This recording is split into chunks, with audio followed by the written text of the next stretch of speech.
Hey guys, Brandon Boyd here with IML Train. Been getting a lot of inboxes about taxes with Forex.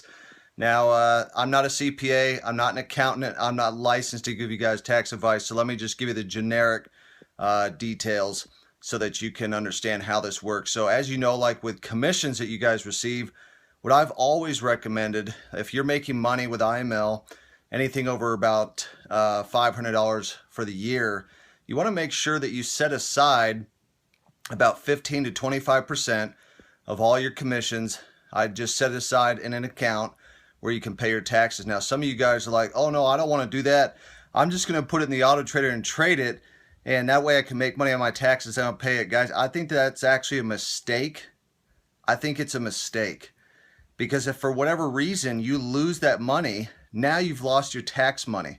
Set it aside in an account. I don't care if it's cash or in a savings account. Don't put it aside just so you can grow it. A lot of people would do that in investments and they lose everything. Now they get killed in taxes.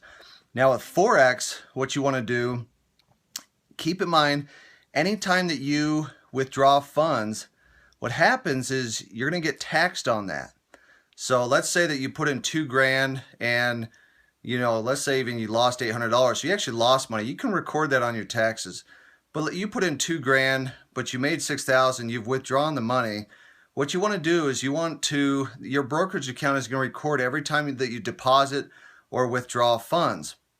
So what you can do is at the end of the year is you can actually print off that report and you can just give it to an accountant. Here's my deposits, here's my withdrawals, because you get taxed on those withdrawals because it looks like that you've actually received money, which you have, just like commissions, because you're making money through those trades. So you want to make sure that you print off that PDF report, hand it to an accountant. So if let's say I'm withdrawing money to pay my monthly, or I just withdrawing money because I want to, pay for things, my bills or whatever, you want to make sure again that you set aside anywhere between about 15 to 25% of that money that you withdraw. Set it aside for taxes just in case. I'm telling you guys, after doing this for 17 years, you want to make sure that you don't get spanked with your taxes and you go, oh man, I owe $8,000 to $10,000 and I haven't set aside anything. Now you're behind, and then you end up getting behind every year. So guys, this is my advice without being an accountant.